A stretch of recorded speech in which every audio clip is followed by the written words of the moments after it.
Welcome into Momentous Struggle, a Star Wars Shatterpoint podcast. This week's episode is a little bit different. Aubrey and I were just coming back from Adepticon, so we're not really going to be able to do a whole lot as far as talking about what we were doing, a main episode or anything along those lines. So instead, what I'm going to be doing is going ahead and putting up the interview that I had with Will Schick as an episode for this week, so everyone has a chance to listen to it. If you missed it while we were on when we were streaming it live, it's going to go ahead and just get cut down. So just for that interview piece for you to go ahead and listen to, I'm also going to get that cut up and able to watch on YouTube as well. So if you're watching on YouTube, awesome, rate, review the podcast. Go ahead and, not rate, review the podcast. Sorry about that. Go ahead and subscribe. Let us know what you think about the interview down below. If you are listening to us on whatever podcast platform you are listening to us on, of course, rate, review the podcast. Let us know what you're thinking there. One other thing, if you do enjoy the content you're listening to and want to help support the channel in any way, by all means, we do have a Patreon. We'll go ahead and link that in the description below. Just $1 a month. That will go ahead and help us. Let us know that what we're doing is good and helping you out and you're enjoying listening to it. You can go for some of the larger, higher tiers as well. But $1 a month, we want to make this affordable if you are looking to sit there and help us out with the content that we are making. In return, we go ahead and we'll get you into our patron-only section of our Discord. We also do like to send out you some stickers if you want to give us your address and let you send out a Momentous Struggle sticker for you, as well as you get additional entries into any giveaways that we do. We are doing one for all of the Adepticon swag that we had gotten. We did get a bunch of prize wall stuff, so we're going to be doing a couple different giveaways for that. So look forward to that. If you want to go ahead and jump on the Patreon, that does give you some bonus entries. If not, there is a YouTube video for that as well, so go ahead and check that out. Like and subscribe and leave a comment in that, and you will be automatically entered into that contest. We're going to be giving away a couple of different things there, so there's going to be multiple chances to win. So without further ado, though, we're going to go ahead and jump into this interview with Will Schick and enjoy. Oh, so here's this guy that likes to do stuff at AMG. Mr. Schick? Oh. You do not look excited to be here. You tired already? No, I'm just trying to figure out how to use, headphones. It's a tough thing. It is. It's a tough thing. How are you doing today? I'm doing good. Good. How was the last game? How are things going? It was fantastic. I mean, we got Amon and Jesse, so they're just really fantastic players. So it was a very clean, very great game. So well, pleasure to have you. Pleasure to finally. Good to be here. Thank you for having me. Outstanding. I was excited. I mean, I've seen you on stream painting a lot, especially over COVID. It was like you painting in your garage at home. I was in my laundry room / office over COVID because that was the only room that was available at the time to work in. So, you could always see my washing machine and my dryer behind me. I was like, you know what? We're just making it work. Just going to make it work. I love it. Doing it. Yeah, that was great. I mean, it was right when that game came out, especially, it was like that's what first got me into miniature gaming. And then you came over to Star Wars. I'm like, yes. Yeah. That was very exciting. Yeah, we started with Marvel, but the idea that we could always move into, the Star Wars galaxy and do some cool stuff with it, and kind of bring our own twist or ideas on the skirmish game side of it, with Legion being such a great Star Wars war game, right? Big battles, and it was really killing it in that way. So trying to offer something a little different perspective-wise and fill out the overall complement of Star Wars experiences, from big fleet battles to starship battles to mass action battles, all the way down to heroic skirmish, and kind of get a little bit more of that animated Saturday morning cartoon feel into Star Wars as well, because I think each game has a really great theme around them. And so we were like, well, if we're going to do heroes, let's just do it. Let's do it fun. Let's do it energetic. Let's do it frenetic, and see what happens. So I love it. It was a blast. It was very exciting to learn that was going to be an opportunity we had, and then to just really dive in and get to do it and make it a labor of love. That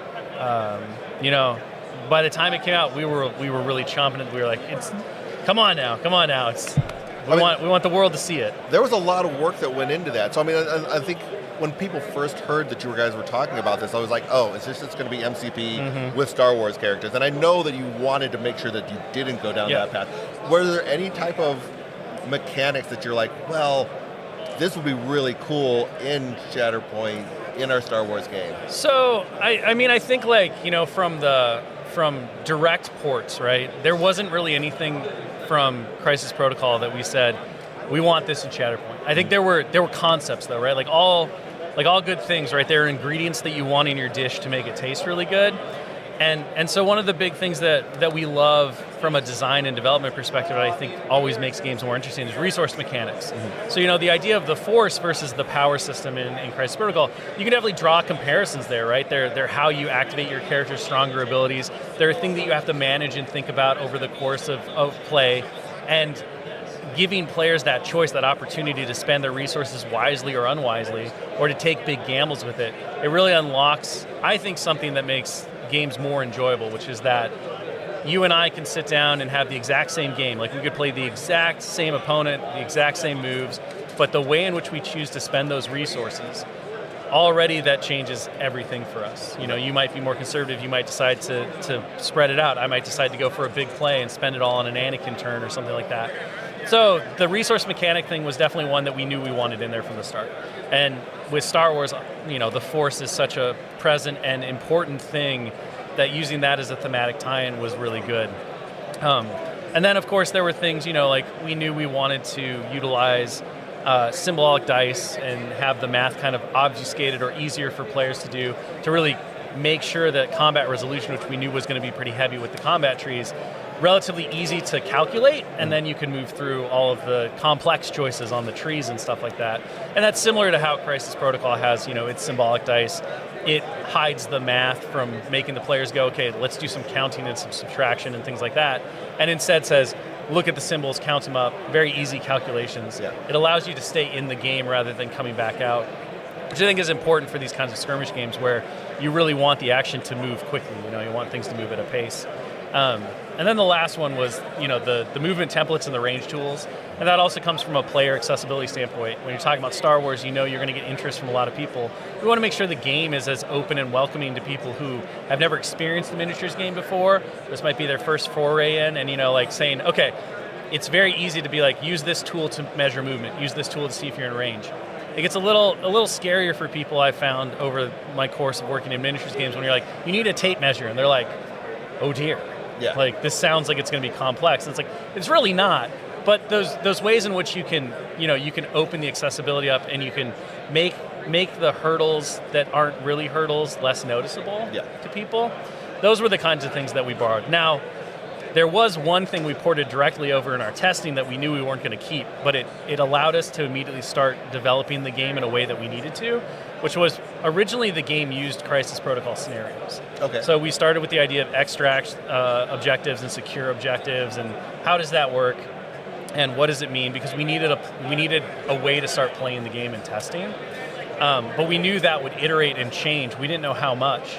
And of course, where we wound up with the way the struggle and the mission decks work and the tracker and all that, radically different in ways that I don't think no one predicted, but it was an organic process that was very painful at the time, because every time you would rewrite the mission system, you'd have to go back and rebalance what the units were doing, how they functioned, certain abilities and stuff would just be meaningless. But it was one of the biggest challenges to get to where we wound up, but I think where we ended up fits the game and the pace and what we want out of it so well. And it does have opportunities that we're going to be exploring here in the next year or so to offer different versions of the experience. And I'm really excited to start moving into that. So it's a little bit of a preview spoiler into what's coming in the next several months. Is going to be, we had a really great establishment of not quite a year, but we're getting close. And the game system's really flying, and now we get to have the fun part of saying, okay, let's talk about all these crazy ideas that are kind of outside the norm of the base game that I think will bring players a lot of really fun options and opportunities that we have also seen. And that's another, I guess, ties into your question. What did you directly port over to Crisis Protocol? The concept of, we're going to create a really solid foundation, and then from there we're going to start to really explore what we can do with that foundation, and how we can just bring stuff in. Little spice here, little spice there, and just get that flavor just right. The thing we always ask ourselves is, okay, well, how do we do X, Y, or Z iconic movie moment, right? how do you do the Rogue One ending where Vader's going through the corridor and like slaughtering everyone, and they're trying desperately to get the plans out. Yes. Right. What does that look like in Shatterpoint? How do you capture that narrative and theme in a way that players can reenact it in some way? And those things are always outside of the standard base game because they typically require some asymmetry. They require a little bit of unbalance. They may tweak or change rules. So it's really important to have that really solid base, and then from there, sky's the limit. As long as you're planning for that along the way, and that's something that we always try to do as well. Outstanding, yeah. I mean, that kind of leads into like where I wanted to go next was you want these dynamic, like iconic characters that do these like dynamic, iconic things, but you still need to have a balanced game. Yeah. And that's like, you don't want to have that broken piece that now you got to go back 6 months later and, okay, here's the nerf that everyone's been screaming for. Hi, here's how I fix whatever that you think is broken. Yeah. How is it that you sit there and like, how does that process work to make sure that you balance the iconic character versus the what's the balancing of the game? Yeah, so I mean that's the challenge every day, right? The biggest thing is that we always rely heavily on our internal testing, our external testing. As games get older and they become more like played in the community, and you get data points and feedbacks from thousands of games rather than hundreds of games, you start to get. We always talk about how we're really craftsmen. We're hobbyists on a game development journey and a sculpting journey. We learn every day. We learn new things, and then we can implement those things. So the big challenge is before you have any of those data points internally, you really have to like zone in. You have to say, okay, we know from experience that X, Y, or Z works this way. You voraciously taken data points from other games, from other systems, from personal experience, as well as the testing that's actively going on, and you try to take lessons that may not be directly applicable to what you're working on, but then try to apply them and say, okay, well, I've seen games do this well. How do we implement that idea here, or are we doing that? And then you say, well, I've seen game systems really fall down or fail here. I didn't like this personally. How do we make sure that we're not doing that if it within the game? But the core of it is to understand that the games are not perfectly balanced. That's what makes the characters interesting. So number one, you go in and you say, you know what? In a point system and a character system like Shatterpoint, where you're talking about single digits for the most part in terms of how you're separating these characters and these units, you're going to have certain things that are slightly above the curve and slightly below the curve. You're going to have squad point 3 things that are like not as good as some other things, and that's okay as long as that. We always talk about the curve. So what we accept is the fact that there's always going to be a top, there's always going to be a bottom. Because if everything was the same, then we would effectively all be playing with the exact same pieces. Like everything mathematically would have to be identical. And then you get into the whole like chess question, right? Like, is chess a perfectly balanced game? It's not, because somebody has to go first, right? So already there's one imbalance, exactly. And you have to work around it. So what we do is we just try to squish that bell curve as tight as possible. And from there, once you've identified, and your bell curve can be as wide as you feel like from a development perspective is achievable. We like narrow ones. And then once you've established that, then what you do is you start watching, you say, okay, this is a little out of bounds, this is a little out of bounds. Now, once a game like Shatterpoint comes out, you start to see how players adopt things. And this is the best and scariest part about any development, is that your goal is to make sure that you've plugged all of the major holes, right? And then you present this thing, and you say, okay, here it is, and you know from the very onset that people are going to do things with that system that you never expected. Yeah, players are going to want to break it. They are. Well, and players are really smart, and they're innovative, and they can iterate, and you get different perspectives, right? The difference in regional metas and what people believe and what they what works within their systems, it's entirely different. So, your goal as a developer is to make sure that there's nothing that can be bent so far that it breaks. Right. And then if something happens like that, then the hard work begins, where you have to go back and you have to say, okay, we have to get all the data, we have to look at everything, and then we have to say, what are the ripple effects, right? Because every change that you make has impact on everything else. Yeah. And that becomes even more complex when you talk about our production timelines, because we're making things over the course of 2 years. Right. So we have tested things that are at a printer right now based on the way it was. So when you say, okay, well, this was perfectly fine and it's at print, But now we believe that we have to make this change here because of good reasons. Like we've established all the data and we're saying, well, this needs a balance up or down. It doesn't really matter. You not only have to say, okay, well, how does this affect everything that currently exists and things that are in testing, but you also have to say, well, there's things in print we can't change. How does it affect that? Like, we don't want to run into a situation where you make a change, and that change means that you have to make more changes, and they kind of it just goes the ripple effect. Yeah, they snowball down. So we're very slow to make changes. We're very considerate about the changes we're going to make if we have to make them. But I think we all accept the idea that these games. I always use the gardening metaphor if you've ever listened to me talk before, because I think it's one, I'm a one-trick pony, and two, it's it just logically for me it makes perfect sense, and it's how we approach everything, which is these games are alive. They're organic and they grow. We plant seeds and those seeds grow, and we have an idea of what we want the garden to look like. But the reality of the situation is if you overtend a living thing, it dies. It atrophies. It doesn't succeed. So when a branch or a flower shows up and you're like, well, I didn't think one would be there. You're overcrowding into the azaleas. I don't know if I like that. But you have to give it time to see, right? You have to see how it interacts with things. You can't just go in and start snipping branches. Exactly. And so, from that perspective, from the gardening perspective, that you're going to have to weed eat sometimes. You're going to have to do some trimming. And those things are fine, but they need to be done carefully and considerately.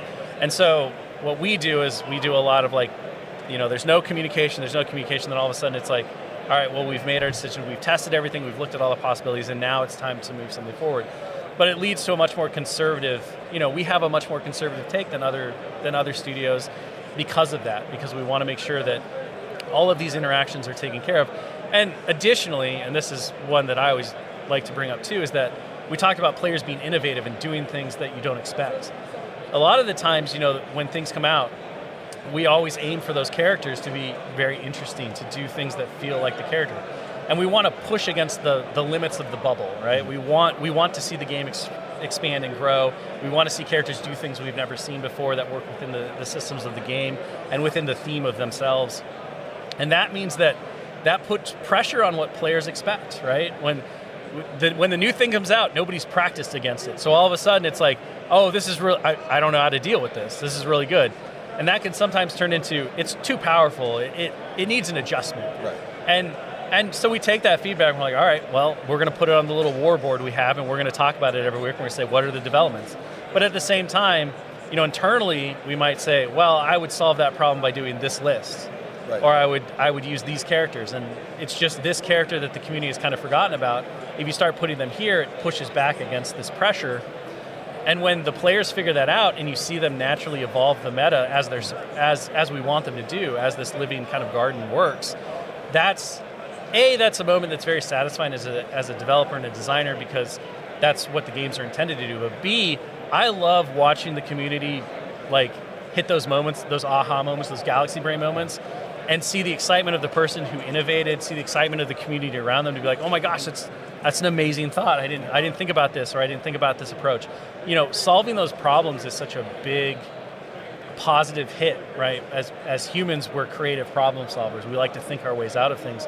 So when you can do that in games like this, I think that's one of the things that keeps you coming back, right? Oh, without a doubt. It's what keeps the game fresh and exciting. So it's a lot of balancing that. It is very difficult. And there's moments where, like when we were going to announce Shatterpoint, it's like, okay, well, there's no going back. And then it was, now they know it's coming. Now we have to explain to them how it works. And you're just like, I think they'll like it. I hope they're like, I like it. You like it, right? And it's like, you like it, right? And they're like, yeah, I like it. And then you just kind of watch and you wait. Yeah. And you hope that you've done something that inspires people, that excites them, that delivers on their dreams for what they want to see out of the game, to live in the galaxy, to be these characters. And fortunately, it seems like the community around Shatterpoint has really adopted it and found things and innovated and come up with so many cool things. And the game is so young that there's so much left to go. There's so much in the pipe that the other fun part is just watching the evolution and the growth, right? When all you have is a Grievous and a Vader, it's like these guys they're horrible monsters on the table. They just keep coming at you. It's like, yep, but there might be something. There's some things, there's some things, there's plans. So, and that goes back to the other thing about, being careful and considerate is you want to build in questions and then you want to put in answers, right? And you want to make sure that the players always have enough tools to be able to solve things, knowing again that bell curve, there's always going to be something that's a little bit at the top and a little bit at the bottom. I mean, you can only release so many models at a time. Yeah. So it's like, there is going to be like, Vader was like the boogeyman like a couple months ago. And it's like, the sky is falling, What are we going to do? AMG, fix this now. But it's like, you give it a couple months, it's like, okay, we figured it out. It's like, okay, here are the ways to do it. It's like, sometimes you just got to let yourself grow and like figure out the problem yourself and go from there. Pagani has a really great litmus test that he always imparts to everyone, having done this forever and just being a genius lead developer, right? He says, the only time something immediately needs addressing is if the only solution you can find to it is itself, right? So if the only way to confront an oppressive problem is by using the exact same thing, that's when it goes to the top of the board. And we're like, okay, we clearly have a very big problem. We need to address this because that is not okay. But if it just has a higher win percentage, it depends on what that wins percentage is or how people are using it or things like that. So again, it's every data point we can get is really important. Adepticon is an amazing opportunity for us because we get to see so much high-level competitive play, but also we all get to talk to a ton of people who just play in the free play areas. You get all these different player perspectives and skill levels, and it really kind of clarifies and is a good litmus test against all of the data you get across the rest of the year from people talking and stuff. So when we get back to the office, that's usually the most frenetic that we get as a group, and we're talking about everything. And that goes down from dev all the way to sculpting to art and everything else. It's a very energizing experience. It sounds like it's just fun, like the whole team just coming together and creating that. So creation-wise, what is it like, if like looking at Star Wars, like what is your dream character that you would just love to create? Oh. All right, so I assume this is a character that hasn't been made yet? Yeah.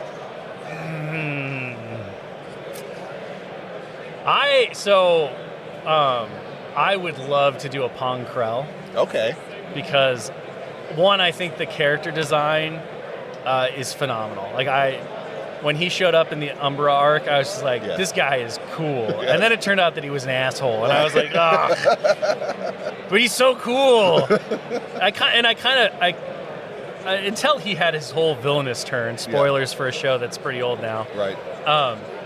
I was kind of with him on the whole, I understand your perspective. Like, the clones are just troopers. You're treating them more like droids, which is probably not exactly the most Jedi thing, but they're military commanders. They're going to have different views on how their troops, and he needs to accomplish his objective. His goal is to win the war. Okay. But then it just turned, but I was like, he's so cool. The two double-bladed lightsabers, when I saw that, I was like, this is amazing. So since Shatterpoint is that moment in time, would it be Krell before or after the turn? I mean, that would be very selfish for me to get away with both. If I was to throw him on paper right now, what we would probably do for a character like Krell, because he's only in, a 4-episode, 5-episode arc, is we would probably hit him at the midline, right? Thematically, you would want to give him, he's a very no-nonsense general, and he knows how to lead his troops, and he's willing to do what it takes for victory, but he's got some dark side tendencies, he's got some evil to him, right? So doing something like he damages clones to give them an effect, right? Get some of that Empire flavor, potentially, because that's one of the big themes in the Empire units that people are seeing, right? Is the idea that they can do stuff, but it comes at a personal expense. It always comes at damage. Right. And that was kind of introduced with the original Vader, but it's been pushed into stormtroopers and everything else. And you'll see that as a trend going forward, that the Empire is very self-inflictive. And so they kind of wear themselves down in the hopes that they can beat you faster by being more aggressive and more opportunistic in that way. And so that would be, off the cuff, that would definitely be something that I'd be looking at in terms of what does a Pong Krell look like? He would do something that you'd be like, all right, he can get more out of his clones, but it's not good for them. Right. Right? And then you start thinking about it, it's like, well, that's not the Jedi way. The Jedi are all about boosting the troops and taking personal risks. The Plo Koon who can step in front and protect his troops. The Obi-Wan who's very much about knowledge and defense, and he makes his troops safer. Anakin Skywalker who inspires his troops. He doesn't necessarily do anything for them, but he builds them up and he's always on the front line. Then you get somebody like a Pong Krell, and it's like, Oh yeah, he's just murdering them, like slowly and surely, so that he can win. But he is murdering them. But I mean, he was still doing that even when he was. Yeah, exactly. So like you can kind of see where he's going, right? So we're kind of like in the midline. We understand that this guy is not the nicest guy, and we can see that path. And those are some of the fun development and design considerations we take when we're looking at characters. Makes sense. Are we going to see? Do we see this character over multiple pieces of media? Do we see them grow and evolve and all that, or are they kind of more self-contained? And then, how do we frame enough so that we get the full view of the character? Because we know we might only do them once. And I think Ponkrell is definitely one that would be like one and done. Yeah, he's not a Vader. He's not a Luke. He's not one of those where you're going to see multiple times over and over again. So, if you were to sit down and play a game with somebody here locally at Adepticon, what is the strike team that you're bringing? Oh, okay. I think right now, if I was going to bring a strike team, it would probably be Obi-Wan, Padawan Ahsoka, and the Clone Commandos. Okay. I'm making sure that the points work in my head because I have to go without my cards. I played that exact squad just a week ago, so okay. So it would be that, and then I would take the Cad Bane box. The Cad Bane box? Yeah. Interesting. I haven't got a lot of reps with Aura Singh yet, and like there's people are out, like they're so wishy-washy with Aura, whether like I think Aura Singh is boom or bust, right? Yeah. Like you either get in situations where she can just crush it and she feels entirely unfair, or she winds up in situations where she's either lukewarm or she just gets dusted right away. Makes sense. Michael Plummer, our lead dev for Shatterpoint, he loves Aura Singh. He plays her a lot, along with Asajj, and he can get some amazing plays out of her. Like I think her, it always comes down to if a character can do a lot of things, then it becomes like more focused characters are easy to get the most out of because you know what they want to do. Or it's like, do I double tap? Do I run away? Do I, how? And then you have to set up, if you want to get the most out of her, you have to set up, those distractions. You have to get your troops in there so she can get her extra dice. Yep. And then there's always that, right now, especially with the missions that are available for the most part, long-range sniper characters like she kind of is. She doesn't necessarily want to get in there and mix it up. They do have a little bit of an uphill climb because the game currently in both mission sets does start to force you to start engaging, right? Yeah. And I think that there are opportunities and potential in the future as more mission sets are released that dynamic will also somewhat shift. Okay. Shatterpoint will always be a game about finally getting in close in the scrum because you have to fight over those objectives. But one of the neat things from a mission design perspective is how those tokens are laid out, how they activate and turn on during the various struggles, does allow different strike teams opportunities to maximize them, and it becomes part of that player choice and that opportunity. Makes sense. So what, if you can go into it, mission pack wise, I mean, we're almost at a year now at the game. I mean, what is the goal of like missions to come out and be in the community? So the original goal was by a year in we would have 3 mission packs, which provides quite a bit of variety. The pacing of them was intentional on the idea that there's a lot going on in Shatterpoint, there's a lot to learn. And for traditional miniatures players or people who have played miniatures games before, there's a lot to unlearn, right? Shatterpoint, as we've discussed in several different, like when we were talking about the game originally and in other places, intentionally we asked ourselves at every turn, like, okay, a traditional miniatures game would have this. Do we need that? Does removing that create more of the experience we want? So for example, like Shatterpoint doesn't have rounds. It's just, you just keep going. It has a random order activation stack, things like that. So we didn't want to overload players with too much too quickly. And so the initial mission pack was like, okay, we're going to let them learn the game. It doesn't really introduce a lot of questions. It works well with what we knew was going to be the initial launch waves. And from there, we start to build, in Mission Pack 2, we started to add some extra things to think about. So you have the unique mission rules that go along with each struggle. So you don't necessarily know which ones you're going to activate. They add an extra layer of things to consider as you're playing through the game. Mission Pack 3 kind of culminates that with some new ideas and a new layout and all, of course, everything that you would expect. But it amplifies the game. And so from those 3, you have a lot of opportunities to maximize different strike team compositions, and then also kind of you as a player decide, well, I really like these layouts, I don't like these layouts. I know how to predict these things or not. And then from there, the goal is to regularly expand on more missions.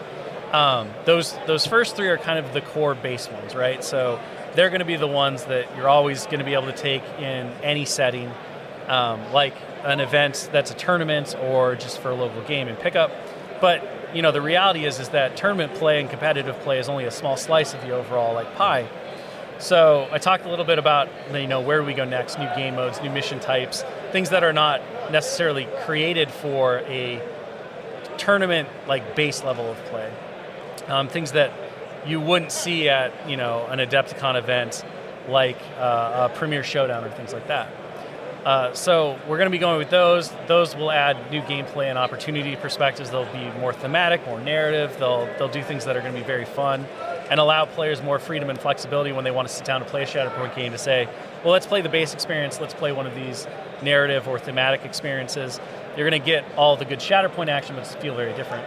And then additional mission packs like the ones that we've seen so far with the first three, they're going to, of course, continue to evolve what that stuff works, but those mission packs will typically be balanced around the idea that they will work within the tournament or the competitive slice of the game, right? So they're always going to provide as most balanced, unbalanced, because the game is perfectly unbalanced, right? They're going to provide the most perfectly unbalanced experience that you can possibly have so that continues to build on that foundation of the game.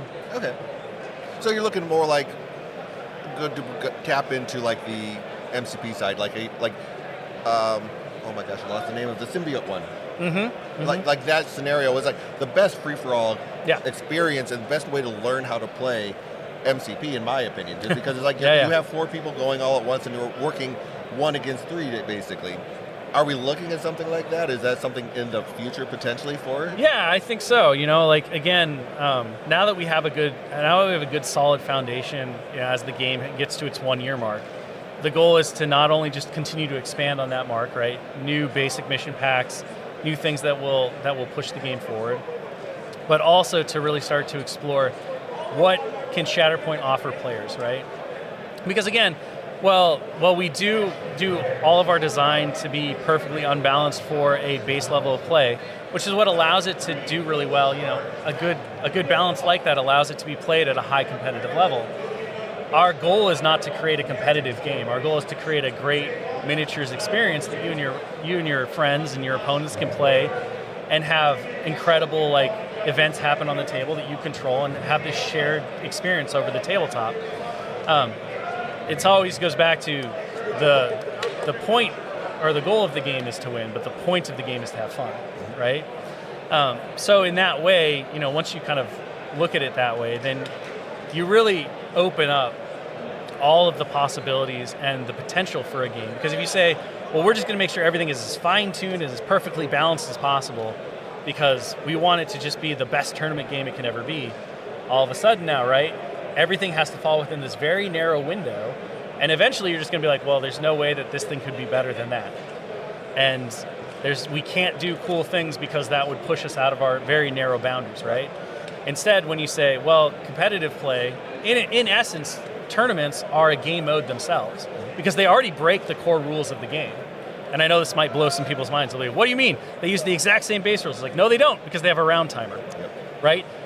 A real game of Shatterpoint, a true standard experience of Shatterpoint has no time limit. There's no, you have to be done in 2 hours in the rule book, right? Now, that's required for an event like this so that it can run smoothly. But already, having mission critical in your event packet fundamentally changes how the game plays. It changes some of the inherent strategies. It changes the player approach. And I think that's very cool. And I know a lot of players really love that. And I think that's great. But it's important to always keep in mind that competitive versions of any game, whether it's Crisis Protocol, Legion, X-Wing, whatever, they're not the true base game experience that you start playing.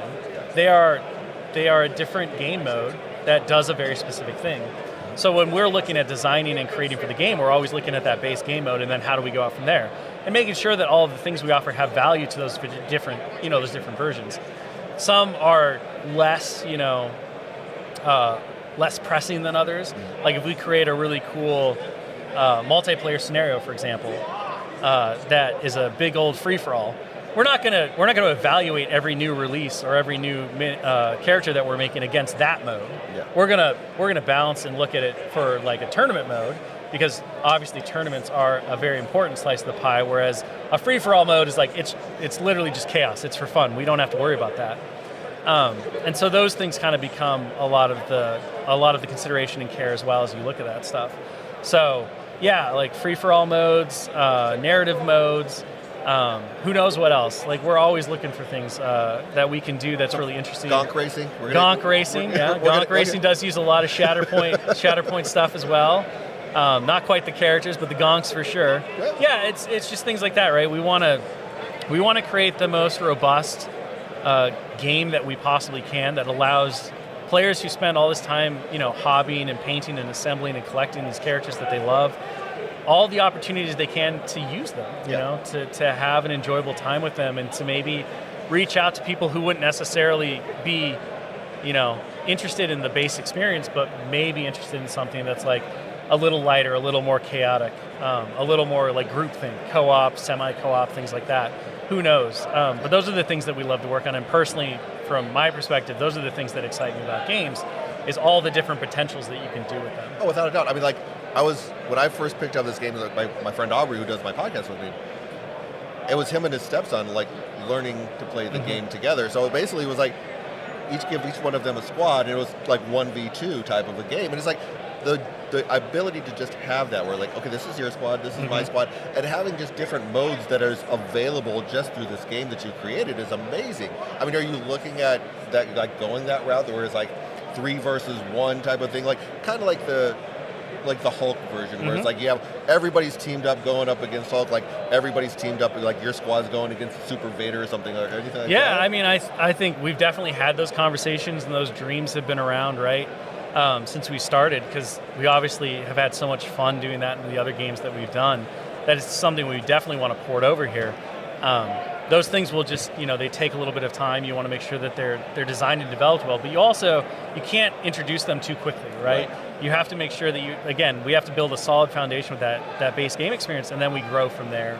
And excitingly, right, before the end of the year, you're going to start seeing some of that exploration and some of that stuff coming out. So I'm really thrilled with what's coming next and what we get to show and all of that, and where this game has the potential to go, and where we kind of want to take it, and some of the zany things that we've been trying to noodle on and figure out.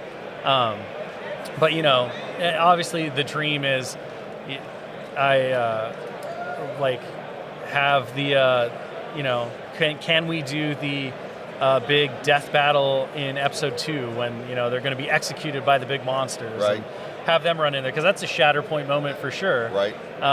Can you do like Luke versus the Rancor in Return of the Jedi? Like, can you do again the Rogue One hallway scene, right, with Vader just tearing his way through? Like, what if you just only took supports and you had to fight a Super Vader? Like, who knows, right? All of these things they have potential, and I think they have the ability or seeds to be planted that could grow to fruition in the game, and we just don't close ourselves off to any of that stuff, right? We're always looking for good ideas and things that could be very fun, and that, again, just expand what Shatterpoint can mean to all the people out there. Awesome. We're looking forward to the future of it. So I know you probably got to get out of here pretty quick. I mean, I'm good until you have to kick me out for your next game. We're on lunch break. So my gosh. Well, I don't want to hold you back from lunch either, but ask all the questions you want. We'll run through it. I think that was about all I wanted to cover. I really wanted to get into like your opinion of how you go through the dev process. I mean, is there something in the pipeline that you can sit there and like give us a little bit of teaser before Sunday on? Well, let me think. I got to think about what we're showing on Sunday, what we showed otherwise, and everything else. I mean, I think.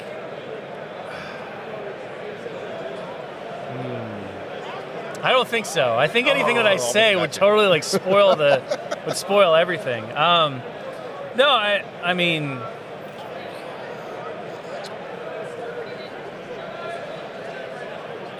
I put you on the spot. I know. Didn't I? Well, I'm like, so the Bad Batch. The Bad Batch has been previewed by everyone. That was one of the big ones, yes. Because it starts to, it kind of gives us more clones. It gives us the first clone primary, all of that stuff. So that was a very interesting and fun one to work on, especially with how the crosshairs and stuff. Oh, I know. Okay, I'll say this.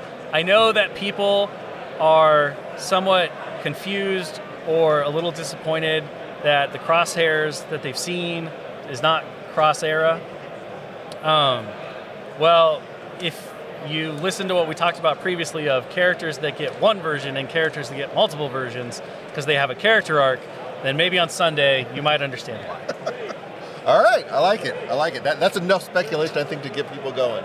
Love it. But yeah, no, I'm super excited. I've been from the day that this game was announced. I was like all in. I was sold. Awesome. Well, so I was appreciate your support and your excitement. Oh, definitely. I mean, that's like, and I'm locally in Arizona, so like a lot of us, like we have a very big community. I mean, I know that the OP is like really not the way you guys are going to be doing. Is there any sort of like, even like you did like OP like with like Parker Luck and everything like that? Are there OP kits that will be coming out for more, just even for organized play, just for local store events like that? So one of the big things that we're going to be pushing on over the course of the next year is to get more support locally for events, for community support, right? So one of the initiatives that will be kicking that off is the Crew of the Ghost. Is obviously one of the big like tent poles of the year, right? They're an amazing cast of characters. They're tailor-made for what Shatterpoint wants to be. They had a huge response last year when we showed them off at the roadmap. So we're gonna be working on a program with retailers where they're gonna get a kit, and they're gonna have special wanted poster promos for which we showed, I believe, at Mini Stravaganza. So we showed some art of this amazing work that our graphic designer Ryan Ritter, who does a lot of our Shatterpoint stuff, just created on his own. And he took the character art and he made like these cool little Rebels wanted posters. So those are going to be promotional order cards that are going to go to retailers in this support kit. Okay. And then our recommendation to retailers is like, hey, use these for event support, use them for hobby night, whatever. So that's going to be the first one. But yeah, the goal is to start providing more and more like promotional material and like promo cards, order cards, things like that. Other really cool in-game items and things for stores to be able to start galvanizing their communities, running, whether it's a weekly tournament, whether it's a league play, things like that. And then, of course, from the narrative and thematic side, we are going to be releasing more of that stuff. Not necessarily in the same way as in the past we did the Crisis Protocol kits as organized play kits, where they were a thing that retailers could pick up and purchase and then run in their stores in a more traditional sense. We want to make sure that those are as readily available to everyone in the community as possible, because not everyone necessarily has a local game store. They don't have a community that necessarily has galvanized big enough that they can run these things. We don't want people to miss out on those. So those things will be effectively put out, those narrative events and those different game modes will be put out through print and play. And then they will be offered in print for stores through these different support programs as well. So it is absolutely on our radar to like really start to push and drive in-store opportunities with like cool promotional cards, cool, whatever other things seem of value as we talk to our retailers and start getting that out. That's handy. Yeah, I'm glad to hear the print and play, because I think that's a lot of us like to do the print and play type of stuff where we're bringing that in and utilizing to be able to play the games at home, play the different variations of the game. Because like my wife, she's like, nah, I'm not going to sit there and sit down and play that game. But if like I were to sit there and bring out like the symbiotes in Marvel Crisis Protocol, it's like, okay, well, you have these three, my son has these three, my daughter has these three, and my wife has these three. And like now we get to go. You can have Hulk and have Hulk go over there and beat up. I was like, or you have Vader. Vader's going to go and attack over there. They're going to love that. And it's like I like having the ability to have that become. You can make it a family game night for Shatterpoint. And make it that way. Absolutely. And as same idea. I have two boys and my wife. And they're kind of the same way, right? The boys are getting old enough to where they are interested in doing the 1v1 now, but like when they were a little younger, it was very easy to be like, hey, let's play like 4-player free-for-all, or let's do this thing where it's like, semi-co-op, so you three will be on a team and you'll be against me and I'll kind of game master the thing. And I think those experiences are so valuable because, again, the opportunity not only to play with people who are close to you and may not be part of the hobby, is wonderful. Like, it's a great experience to share your passions with your family and friends. Exactly. But also, it's a great way to introduce people, like you said, right? A 4-player free-for-all that's kind of chaos, where you have a very limited amount of things to worry about, and you also have players that are semi-working together or can discuss things with each other, allows for people to learn the games in a much less stressful environment. Exactly. So on board with all of that stuff, definitely things that we want to see, and we're working on exploring. And again, I think, starting back with getting that support into the stores so that communities can really start to rally around it, rally around their LGS, and get rewarded for doing what we love people to do, which is play. Yes. Right? Yeah, and I think I felt like that was like the path that you wanted to go down, and then of course we had COVID that just sort of like, because I remember it's like you went there, you did they had the patches that you got when you like first launched MCP, and there was so much cool stuff, and it's like then COVID happened. It's like, well, yeah, let's watch Will in his laundry room. Let's just watch this guy in his laundry room like painting some things, Yeah, it was definitely one of those things. Like, COVID was it was an interesting time. It challenged a lot of, I think, our initial beliefs on how do you support community, what's important. It was amazing to see the hobby side of things really bring people together and give them a way to connect when they couldn't do so physically or across a table. And then now that we've moved beyond that, it's really been kind of a resetting and getting back to normal. And it feels like there have been a lot of hiccups along the way, right? Like, we've won, but yet there's still these things that we're relearning, or we're trying to do better now that we have the opportunity to somewhat reset.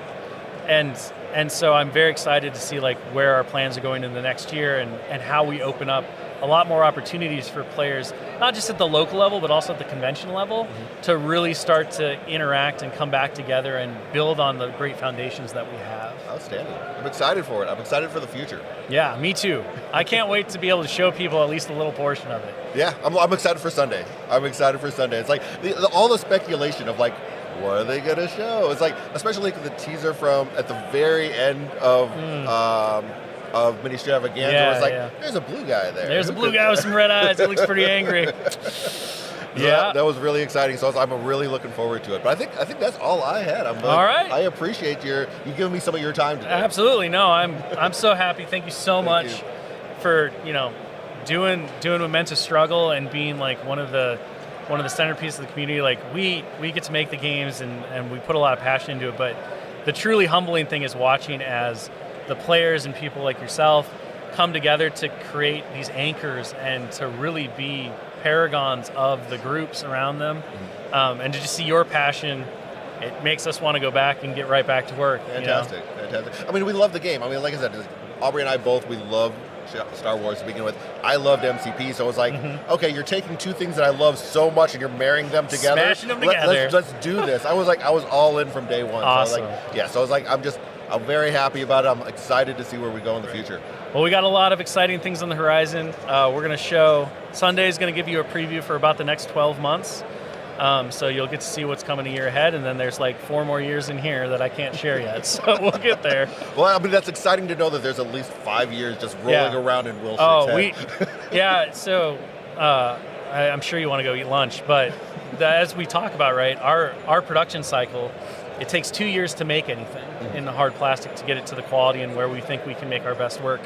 So because of that, we have to really have a long-term plan. So our minimum is 5 years. So we have everything planned out for 5 years, and then the 3 years, beyond the 2 years, things can shift a little bit. But once you get into that 2 years, it's locked in. So we know that's what we're doing, and we know that's where we're going. But we have some very cool stuff coming, like all the things. It's exciting. So basically, you know what's coming out basically in 2026. Yes. You just can't tell me. Yeah, I mean, some of that stuff. Come on, Will. I know. Some of that stuff. I'll slip it to you in a note under the table later. No, don't say that, because then I'm going to have everybody DMing me. What's going on? What do Will say? Here, I'll write it down right now. Oh, my Lord, it's blowing up.